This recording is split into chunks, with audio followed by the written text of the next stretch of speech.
Olá, sejam muito bem-vindos à aula de hoje de gestão de riscos. E eu estou muito feliz de vocês estarem aqui com a gente, estudando esse tema que está muito presente aí na CPA 10, na CPA 20, no CEA, Agente Autônomo de Investimento, CFP. Esse tema você vai encontrar em todas as certificações. Então, vai ser uma aula bem top para que você aprenda a responder esse tipo de questão na sua prova, porque tem alguns macetezinhos que as empresas que fazem essas provas de certificações colocam e a gente vai aprender nessa aula aqui. Mas primeiramente, antes de começar essa aula, eu quero uma ajuda sua. Se você está vindo pela primeira vez aqui neste canal, subscreva ele, ative o sininho para que você receba todas as aulas que tem todas as terças e quintas. Todas as terças e quintas a gente sobe uma aula de algum tema da tua certificação. E se você já é nosso seguidor aqui, né, já está inscrito no nosso canal, comente e curta esse vídeo. Isso faz todo sentido para a gente poder saber se a gente está indo bem, se a gente não está indo bem e o que a gente pode melhorar para trazer cada vez mais conteúdo de qualidade para você.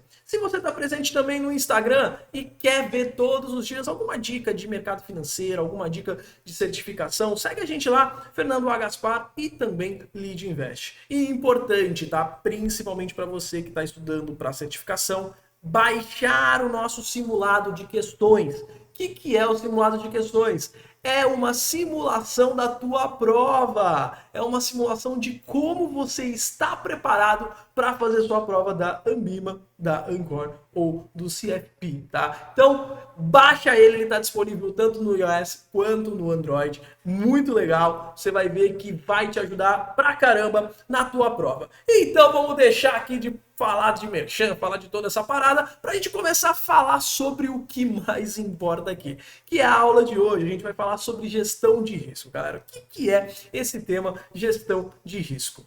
Galera, risco em investimento quer dizer a probabilidade de você perder dinheiro. Então, um exemplo, se você compra um determinado ativo a este preço, tá? E ele cai, consequentemente, você sofreu um risco. Por quê?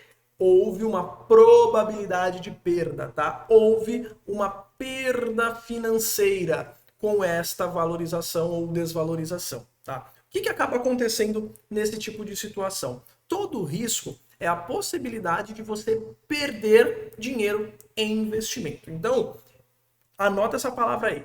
Risco em investimento é a possibilidade de você perder dinheiro em determinado investimento. Então, nasce-se desta premissa, tá? Que o risco é a possibilidade de você perder dinheiro dentro de investimento. A perda de dinheiro em investimento, ela vai se dar pelo quê?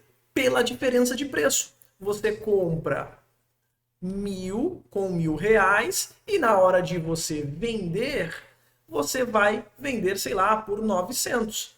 Esses R$ 100 é o risco que você teve, né? Que foi o prejuízo. Então, anota essa outra dica que eu vou falar para vocês. Todo risco, ele vai sofrer em cima da variação do preço. Ponto. Então, toda vez que o preço variar para cima, variar para baixo, todo esse risco presente em investimento, ele vai se decorrer da variação de preço.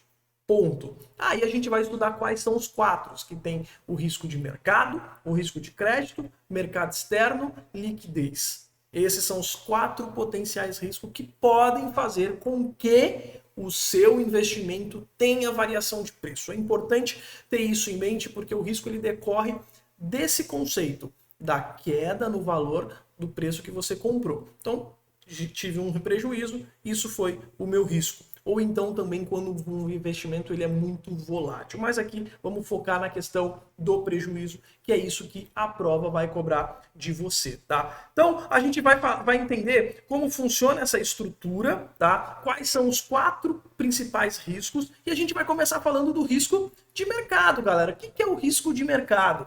É o risco da variação do preço. Lembra que eu falei para vocês, todos têm variação do preço? Mas esse risco de variação do preço, ele começa aqui, ó. Posso ter comprado um investimento aqui, aí ele veio e caiu para cá. Olha o risco. Queda de preço. Aí depois ele subiu de novo. Risco, que é volatilidade. Aí eu fui lá, comprei novamente aqui. Caiu de novo. Então toda essa variação de preço quer dizer que é a variação do risco de mercado. O mercado ele vai mudando os níveis de preço de acordo com as notícias que vão acontecendo ou com algumas situações que a gente vai aprender aqui agora. Por quê? O risco de mercado ele é dividido em duas facetas, que é o risco sistemático, então é a variação de preço por conta do risco do sistema. O que é o risco do sistema? É um risco que afeta o preço de todos os ativos. Um exemplo, coronavírus. Coronavírus. O que rolou com o coronavírus? Todos os ativos caíram. Foi um evento que gerou um risco de mercado na qual todos os ativos perderam valor.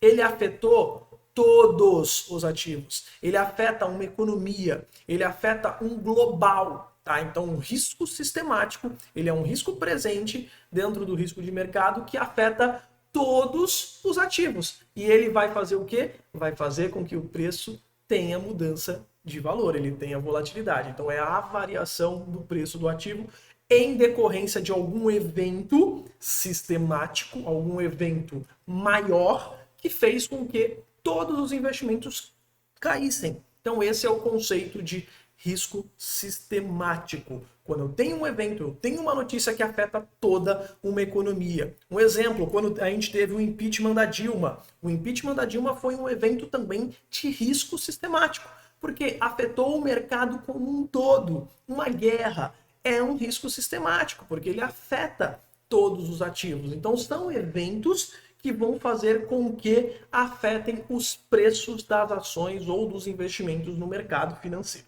Tudo bem? E a gente tem outro tipo de risco, que é o risco não sistemático. Se eu estou falando que o sistemático ele afeta todas as ações, o não ele vai afetar somente um setor ou um ativo, galera. Ó a diferença. Não sistemático vai afetar um setor ou um ativo. Então é uma notícia, é uma informação ligada a alguma empresa ou algum setor. Um exemplo, quando a Ford informou que iria sair do Brasil, foi um risco não sistemático. Por quê? É um risco de um setor. A cadeia produtiva desse setor ficou arriscada a partir dessa decisão. Então, isso é um evento não sistemático, é um evento que somente vai afetar uma empresa ou vai afetar um setor. Outro exemplo de risco não sistemático, questão de uma explosão na plataforma da Petrobras. Foi a plataforma da Petrobras. E isso vai fazer com que tenha variação de preço dentro da Petrobras. Então, galera, é essa diferença básica que a gente tem que ter entre risco não sistemático e risco sistemático. Risco sistemático afeta todo o mercado. E o risco não sistemático, ele afeta somente um setor. Tem uma jogadinha bem interessante aqui quando a gente fala de risco não sistemático e risco sistemático, que na tua prova ela pode colocar o seguinte: se ele é sistemático, ele é não diversificável, tá? Ele não é diversificado. Deixa eu só apagar aqui que eu anotei errado aqui. Não diversificado. Tá? Não diversificado. Agora, se ele não é sistemático, ele é diversificado. Por que essa diferença, galera? Todo risco que afeta todos os ativos, não adianta eu diversificar minha carteira, porque ele vai estar presente em todos os ativos. Agora, se é um risco não sistemático, é de um setor, eu consigo sair daquele setor e ir para outro. E eu consigo diversificar minha carteira, evitando perda financeira. Então, esse é o conceito quando a gente fala de risco de mercado. Lembrando, galera, vamos lembrar aqui, vamos voltando. Galera, risco é variação de preço. Ponto. Qualquer risco ele está presente por conta de variação de preço. O risco do mercado é por conta de algum evento no mercado que fez os preços se moverem. Beleza? Então, se um evento ele é sistemático, ele vai afetar todos os ativos. Se é um evento não sistemático, ele vai afetar um setor. Fechou? Então é importante a gente ter essa diferença, porque na hora que a gente vê aí muitas pessoas falando sobre risco de mercado, fala que é somente a variação de preço. Não. Variação de preço está presente em todos. E eu vou explicar para vocês nos demais por quê. Aqui a jogada é, ele vai variar preço, sim, mas ele vai variar preço por eventos sistemáticos e não sistemáticos. Ponto. Beleza? Vamos agora seguir aqui para o próximo risco, é o risco de mercado externo. Lembra que eu falei para vocês, risco é variação de preço. Então, variou, pá, comprei aqui, vendi aqui. Então, eu tive um risco aqui, ó, risco. Eu tive uma variação do preço, tá? Então, essa variação foi decorrente de um risco de mercado externo. O que é um risco de mercado externo? Algo fora do controle brasileiro, tá? Então, fora do controle do nosso país, do nosso governo. São eventos geopolíticos, eventos de guerra, eventos econômicos não ligados ao Brasil. Um exemplo, quando em 2008 teve o subprime, né, que foi a grande crise dos Estados Unidos. A crise começou lá, mas afetou aqui. Teve variação de preço por conta de um risco de mercado externo. Quando houve também as potenciais brigas entre a Coreia do Norte e os Estados Unidos, o que aconteceu? Risco de mercado externo, o mercado ficou muito volátil. Então isso é um conceito de risco de mercado externo. É algo fora do nosso país que afeta aqui o nosso mercado, beleza? Aí a gente avança para o risco de crédito, galera. O que é o risco de crédito? É a mesma coisa. É a variação do preço, tá? Por conta de calote. O que é o calote, galera? Você não receber juros ou principal. Literalmente, você não receber aquela grana que você investiu. Ou pode ser juros ou pode ser o principal. Qualquer um dos dois já é presente um risco de crédito, galera. Então, o risco de crédito ele é associado ao não pagamento, a não honrar a dívida por conta do calote. E isso vai afetar o preço do ativo. Se um ativo só não paga os juros, poxa, vai ver que aquela empresa que fez o investimento, ela é uma empresa não tão confiável, isso vai afetar o preço desse título. Agora, quando não paga os juros nem o principal, aí já é um calote total. Você não vai receber aquele investimento que você fez, beleza? Então, ele é associado à capacidade de pagamento, tá? É o calote, simples assim, associa o risco de crédito ao calote. Para poder mensurar melhor como funciona essa questão de risco de crédito, existem empresas que a gente chama de classificadoras de risco, tá? Que elas vão fazer o quê? Elas vão definir um rating de crédito. O que é um rating de crédito? É a capacidade de uma empresa em realizar seus pagamentos. É a mesma coisa nossa, do Serasa, sabe? Quando a gente tem a pontuação do Serasa. A pontuação do Serasa diz qual é a capacidade de pagamento de uma determinada pessoa. E aqui nas agências de rating, elas avaliam também essa mesma coisa, tá? Ela avalia a capacidade de pagamento de uma determinada empresa emitente de investimento. Então, a gente vê aqui em termos de qualidade. Ó, qualidade são empresas que vão pagar com toda certeza. Então, a gente vê aqui, ó, A mais, A. Então, quanto mais A tiver, melhor, ó, mais B, tá? Então, quanto melhor for o crédito, tá? Quanto melhor for a nota de crédito, é importante a gente ter isso em mente. Menor será o retorno, tá? Por conta do menor risco, tá? Então, esses aqui de cima, não adianta você buscar um alto retorno por conta do menor risco. A empresa tem boa capacidade de pagamento. Agora, aqui no de baixo, a gente tem um maior retorno por conta de um maior risco. Fechou? Aqui, ó, maior risco.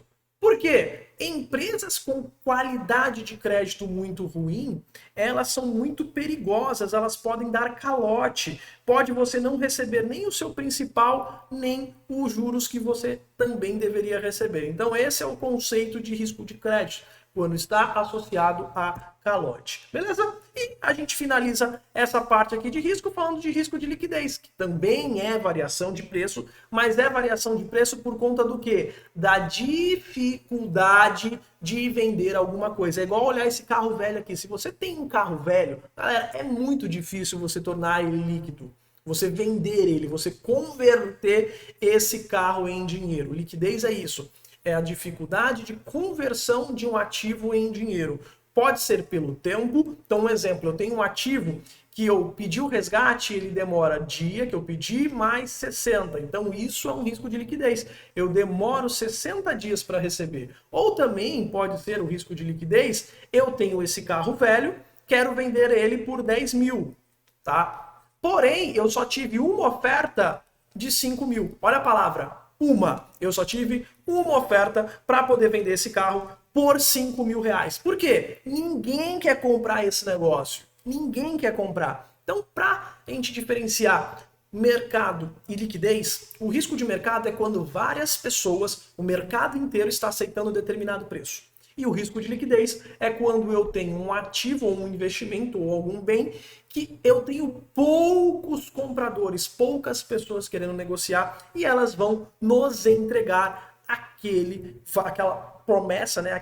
Aquela proposta e a gente vai da gente aceitar ou não. E sempre essa proposta vai ser com um preço menor do que aquilo que a gente está querendo. A gente vê isso muito em imóvel, tá? Às vezes você tem um imóvel e você bota um preço lá, mas você recebe uma, duas ofertas num preço menor. Esse é o conceito do risco de liquidez, é a dificuldade de transformar algo ou investimento em dinheiro, tá? Pode ser pelo tempo ou pode ser por quantidade de pessoas negociando, tá? Se são poucas pessoas, é um risco de liquidez. Então são poucas pessoas querendo pagar um preço justo. O que é o preço justo? Aquele que você está querendo vender. Ponto.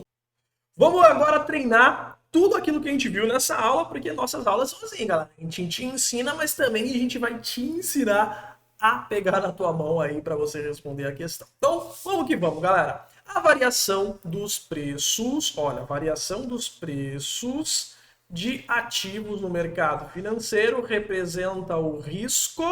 Então, ele está pegando aqui, ó, para a prova, variação do preço, tá?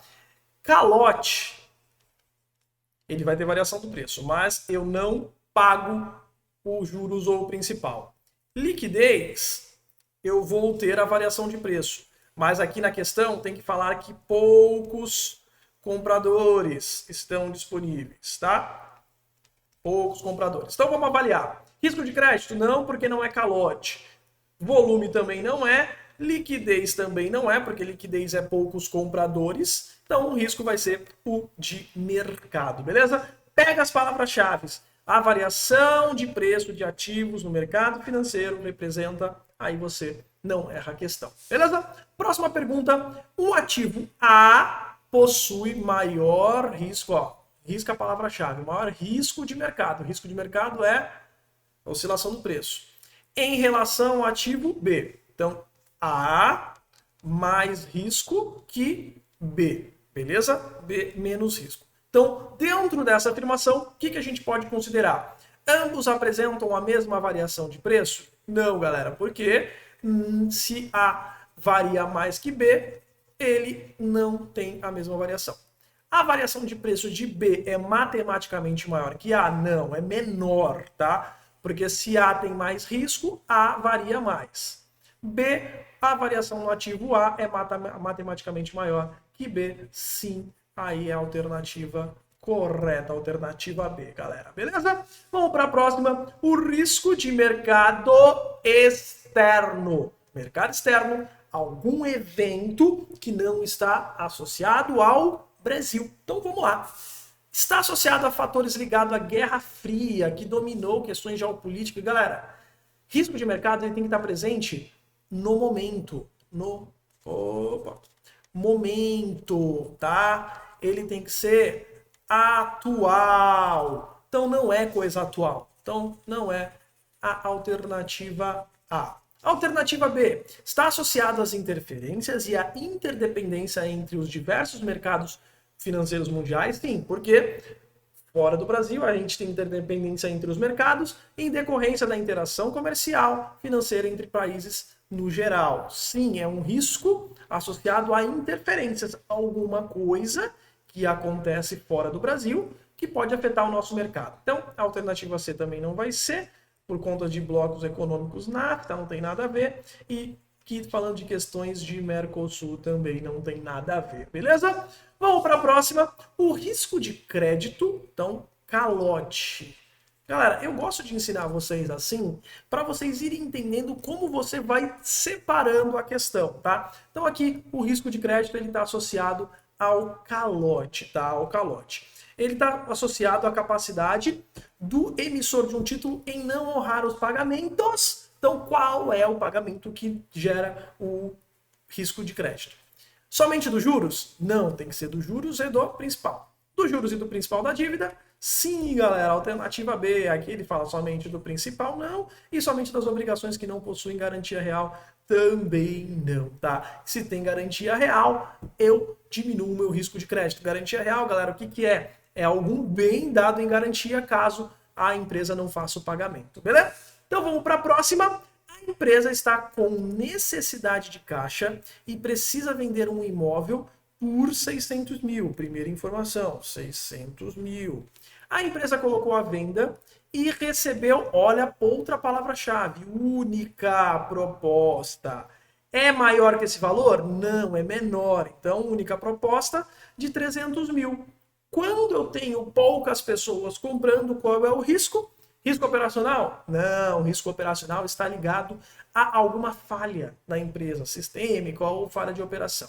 Risco de liquidez? Sim, galera, é o risco de liquidez, porque eu tive uma diminuição do meu preço por conta de receber uma única proposta. Se liga nas palavras-chave, galera. As palavras-chave vão fazer vocês acertarem. Risco de crédito é associado ao calote, risco de mercado associado à variação de preço, beleza? Vamos para a próxima.